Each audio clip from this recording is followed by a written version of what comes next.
ఒకరోజు ఏమీ తినకుండా ఉంటే శరీరంలో అనేక మార్పులు వస్తాయి. ఒక రోజంతా తినకపోతే బాడీలో వచ్చే మరి ఆ మార్పులేమిటో ఇప్పుడు చూద్దాం.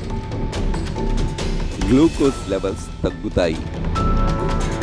తిండి తినకపోతే గ్లూకోజ్ లెవెల్స్ తగ్గుతాయి. దీనివల్ల నీరసం వస్తుంది. అందుకే నిరాహార దీక్ష చేసే వారికి ఫస్ట్ షుగర్ టెస్ట్ చేసి వారి ఆరోగ్య విషయాన్ని ప్రాథమికంగా నిర్ధారిస్తారు. 12 నుంచి 16 గంటల పాటు ఏమీ తినకపోతే రక్తంలో గ్లూకోజ్ లెవెల్స్ తగ్గుతాయి.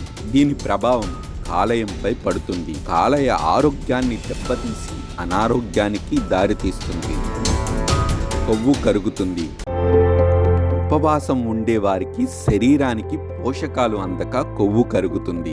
గ్లూకోజ్ నిల్వలు తగ్గి శక్తి తగ్గుతున్న కొద్దీ రక్తంలో కొవ్వు చేరి కొంత శక్తిని ఇస్తుంది.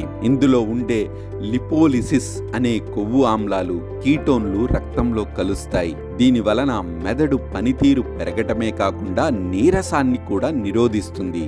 అయితే రక్తంలో కొవ్వు అధికంగా చేరితే రక్తనాళాలు మూసుకుపోయే అవకాశం కూడా ఉంటుంది. అందుకే ఉపవాసం ఉండేవారు 16 గంటలకు మించి ఉండకపోతే మంచిది. కణాలు క్లీనింగ్. ఉపవాసం వలన శరీరంలో కణాలు శుభ్రపడతాయి.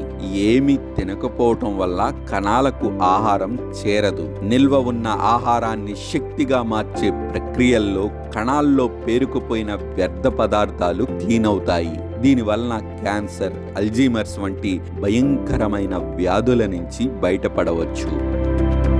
హార్మోన్స్ పెరుగుదల. ఒకరోజు అంటే 24 గంటలు ఉపవాసం ఉంటే హార్మోన్ స్థాయిలు పెరుగుతాయి. దీనివల్ల జీవక్రియ పనితీరు మెరుగుపడుతుంది. శరీరంలో పేరుకుపోయిన కొవ్వు కరిగి శారీరక పనితీరులో కీలక పాత్ర పోషిస్తుంది. ఏకాగ్రత పెరుగుతుంది. ఉపవాసం ఉండటం వలన ఏకాగ్రత పెరుగుతుంది. ఎందుకు ఉపవాసం చేస్తున్నామో దృష్టి అంతా అటువైపే కేంద్రీకృతం కావటంతో మానసిక ఆరోగ్యం పెరుగుతుంది. గ్లూకోజ్ లెవెల్స్ తగ్గటం, మెదడు కీటోన్లను ఉపయోగించుకొని పనిచేయటంతో అభిజ్ఞా పనితీరుని మెరుగుపరుస్తుంది. జీర్ణ వ్యవస్థ.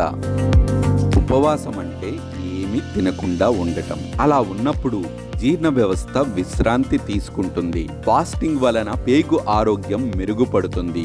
ఆకలి విషయంలో కొన్ని సంకేతాలను ఇస్తుంది. దాంతో ఉపవాస దీక్షను విరమించిన తరువాత పుష్టికరమైన ఆహారం తీసుకుంటారు.